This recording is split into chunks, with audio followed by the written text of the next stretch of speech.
अस्सलाम वालेकुम दोस्तों, आज के व्लॉग में बात करने वाला हूं सुप्रीम कोर्ट के दो सीनियर जजों जस्टिस मंसूर अली शाह और जस्टिस अतर मिनल्ला के अहम वजीफों के बारे में। 27वीं आईनी तरमीम की मंजूरी के बाद दोनों जजों ने अपने ओहदों से अलग होने का फैसला किया है और मुल्क के कानूनी व सियासी हलकों में इस पर बड़ी बहस जारी है।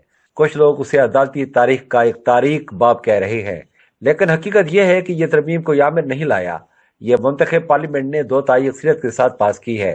इसलिए यह समझना बहुत जरूरी है कि मसला सिर्फ अदालत की आज़ादी का नहीं, उसके साथ साथ पार्लियामेंट के इख्तियारात का भी है, और अक्सर लोग इसी हिस्से को नज़रअंदाज कर देते हैं।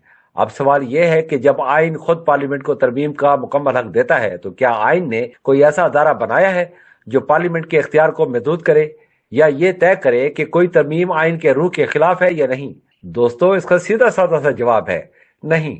पिछले कुछ सालों में सुप्रीम कोर्ट ने खुद को यह इख्तियार दे दिया था कि वो कानून साजी और आइन तरमीम का जायजा ले सकती है।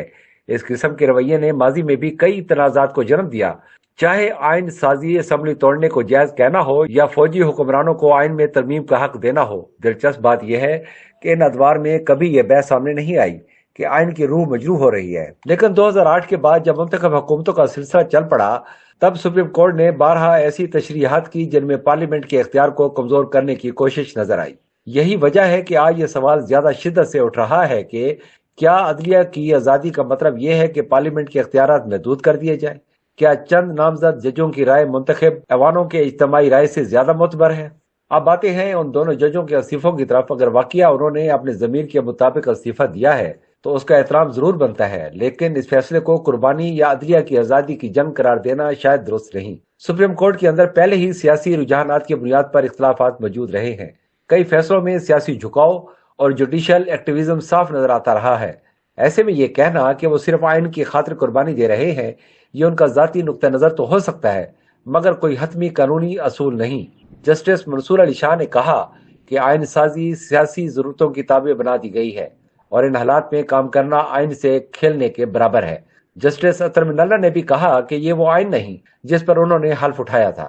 लेकिन दोस्तों, हमें याद रखना होगा कि आइनी मामलात हमेशा मुख्तलिफ तशरीहात के ताबे होते हैं, इसलिए बड़े बेंचों में फैसले अक्सर अक्सरियत और अकलियत में तकसीम होते हैं। असल बात यह है कि अगर ये दोनों जज वाकया समझते थे कि तरमीम गलत है, तो फिर उन्हें चाहिए था कि वो चीफ जस्टिस की जानिब से बुलाई गई फुल कोर्ट मीटिंग में अपना मौका पेश करते। लेकिन इजलास से पहले इस्तीफा दे देना ये एक तरह से बहस से खुद को अलग करने के मुतरादिफ है।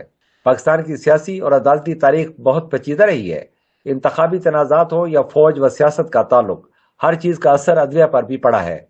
इसलिए किसी जज का सियासी फैसलों पर तबसरा करना या हुकूमत को इशराफिया का टोला कहना अदालती वकार के मुताबिक नहीं। दोस्तों, ये भी याद रखें कि 1973 के आइन में अब तक 27वीं तरमीम हो चुकी है, यानी आइन एक जिंदा दस्तावेज है जो वक्त के साथ बदलता है। इसलिए ये कहना है कि अब वो आइन नहीं जिस पर हमने हल्फ उठाया था, ये बात अमली हकायक के खिलाफ है। आखिर में बात इंतहाई सादा है। मुल्की निज़ाम पर बहस जरूर होनी चाहिए, इस्लाहत भी होनी चाहिए, लेकिन पार्लियामेंट के आइनी इख्तियार को बुनियाद बनाना होगा। जमहूरियत उस वक्त मजबूत होगी जब मुंतखब अदारों के बारे में कानून साजी का मुकम्मल हक होगा। आखिर में ये बात इंतहाई सादा है। मुल्की निज़ाम पर बहस जरूर होनी चाहिए, इस्लाहत भी होनी चाहिए, लेकिन पार्लियामेंट के आइनी इख्तियार को बुनियाद बनाना होगा।